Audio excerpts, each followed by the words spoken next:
એક middle class વ્યક્તિના જીવનમાં બહુ બધી તકલીફો હોય છે અને આ બહુ બધી તકલીફોના લીધેથી એક ફાયદો અમને ચોક્કસથી થાય છે કે અમને સમજાય છે કે જીવનમાં પૈસા બહુ ઇમ્પોર્ટન્ટ છે. હા, મે બી કદાચ પૈસા બધું જ નથી હોતા, પણ પૈસાથી ઘણું બધું થઈ શકે છે.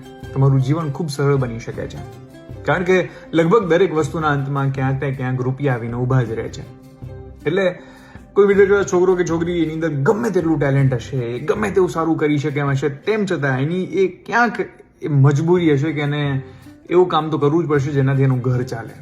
એ કોન્સ્ટન્ટ ચલાવતા રહેવું પડે તમારે. તમારી ગર્ભ શ્રીમંતાઈ હોય તો ઠીક છે, પૈસા પડ્યા છે, એનાથી બધું ચાલે જાય છે, તમે તમારા મનની મરજીનું કરી શકો છો. પણ મિડલ ક્લાસમાં એવું નથી હોતું. તમારે મન મરજીનું જે કરવું હોય કરો, પણ એક જ શરતે કે તમારું ઘર ચાલતું રહેવું જોઈએ. એ ઘર ચાલતા ચાલતા જે એનું પૈડું છે એ કેટલાય લોકોના સપનાને કચડી જાય છે. પણ કદાચ એટલા માટે મિડલ ક્લાસના છોકરાઓ સમજે છે પરિવારની જવાબદારી, એ સમજે છે કે જીવન શું છે. સો બહુ બધી તકલીફો છે, પણ આ તકલીફો ખૂબ સમજણ આપીને જાય છે.